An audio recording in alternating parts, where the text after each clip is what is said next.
해야 할 말과 하고 싶은 말을 구분하라. 50부터 뻗어가는 사람, 시들어가는 사람. 그만둘 수 없는 무언가가 있다는 것은 멋진 일이다. 오늘 소개해드릴 책은 50부터 뻗어가는 사람, 시들어가는 사람입니다. 마스오 가지야가 지었고 김정한이 번역한 이 책은 센시오에서 출판되었습니다. 어떤 인생을 살게 될지는 50부터 판가름 난다고 합니다. 이 책은 50 이후 인생이 더욱 풍요로워질 수 있도록 인생관, 인간관계, 건강, 마음가짐 등 다양한 해법을 제시합니다. 지금부터 몇 가지 핵심 내용을 살펴보겠습니다. 50대에 보이는 새로운 풍경.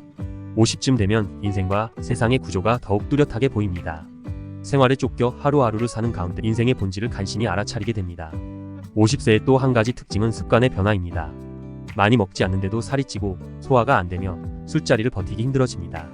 흰머리가 늘고 출근이 점점 힘들어지며 밤을 새우는 것이 불가능해집니다. 포기하는 것이 많아지는 한편 경험, 평온함, 가족과 친구의 고마움, 음식과 경치의 깊은 맛, 살아가는 의미 등을 얻습니다. 이런 가운데 자신이 뻗어가는지 시들어가는지가 명확해지는 연령이 50세입니다. 지금 자신이 인생의 어떤 단계에 있는지 냉정하게 되돌아보는 것이 중요합니다. 인생의 평온함을 찾기. 50대 즈음에는 남들과 비교하며 뒤처진다는 불안감에 시달리기 쉽습니다.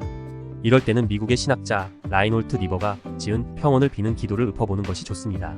주여, 우리에게 바꿀 수 없는 것을 받아들이는 평온함을, 바꿔야 할 것을 바꿀 수 있는 용기를, 이 둘을 분별할 수 있는 지혜를 주옵소서. 우리는 자신의 힘으로 바꿀 수 있는 것과 바꿀 수 없는 것을 구분해야 합니다. 자신이 바꿀 수 있는 것에 집중하고 바꿀 수 없는 것에 절망하지 말아야 합니다. 인생의 마지막 단계. 80 정도의 나이가 되면 우리는 비슷한 모습이 됩니다. 학력이 대단하든 대기업 임원이든 비싼 집에 살든 베스트셀러 저자든 겉으로는 큰 차이가 나지 않습니다. 그러니 너무 앞서가려 하지 말고 한 걸음 한 걸음 착실히 나아가는 것이 좋습니다. 생각의 틀을 바꾸다. 생각의 틀이 바뀌면 온 세상이 바뀝니다. 하루에도 몇 번씩 생각을 리프레이밍 하는 것이 좋습니다. 리프레이밍은 심리치료에 사용하는 방법으로 사물을 바라보는 시각이나 틀을 바꾸는 것입니다. 우리는 자신의 힘으로 생각, 감정, 말, 행동을 바꿀 수 있습니다. 어떤 사건에 다른 의미를 부여함으로써 생각과 감정을 정돈하고 관리하는 것이 리프레이밍입니다. 50 이후에는 많은 경험과 감정을 통해 사고의 틀을 유연하게 전환할 힘이 있습니다. 사고의 틀을 바꾸면 세상의 풍경도 바뀝니다. 모든 생각과 감정, 말, 행동은 우리 스스로 결정할 수 있습니다. 주는 기쁨을 알다. 기쁨의 종류는 다양하지만 가장 큰 삶의 에너지가 되는 것은 주는 기쁨입니다. 누군가를 도와주고 가르쳐주고 용서해줄 때의 기쁨은 강력해서 두고두고 여운을 남깁니다. 50의 나이는 주는 기쁨을 오래도록 느껴왔을 시기입니다. 자녀를 뒷바라지하며 조건 없는 사랑을 주었고 사회에서 맡은 역할을 다하기 위해 열정과 도움을 나누어 주었을 것입니다. 이제는 보상을 기다리지 않는 작은 기쁨을 다시 느껴보는 것이 필요합니다. 우리가 줄 수 있는 것은 많습니다. 시간이나 돈, 애정 외에도 어떤 사람의 이야기를 들어주고 실수한 사람에게 기회를 주는 등의 작은 것들을 떠올려 보시기 바랍니다. 삶의 단계를 인식하다. 호스피탈리티 연구소의 대표 다카노 오보루는 목숨의 5단계 이론을 제시합니다.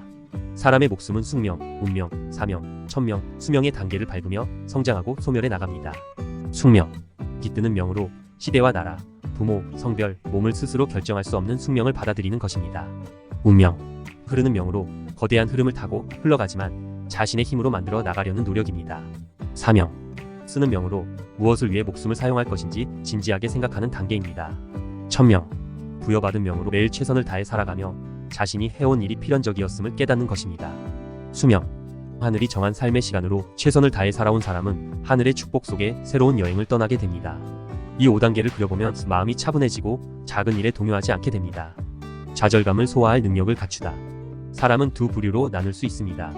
성장하고 싶어하는 상승 지향파와 노력은 무의미하다고 생각하는 허무파입니다. 성공과 성장을 추구하는 사람은 이상과 현실의 괴리 앞에서 갈등에 빠지기 쉽습니다. 이들은 좌절감에 시달리지만 좌절 면역력을 갖추는 것이 필요합니다. 크고 작은 좌절감을 소화할 능력이 필요한 시기입니다. 좌절감을 즐기며 새로운 풍경을 바라보는 여유를 가져야 합니다. 해야 할 말을 한다.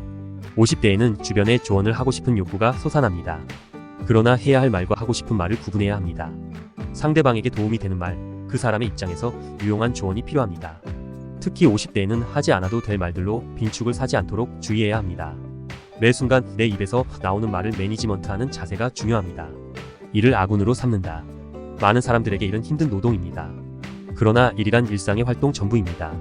학생에게는 공부, 아이에게는 놀이가 일입니다. 일과 인생은 분리할 수 없으며 살아가는 한 일은 인생의 한 부분입니다.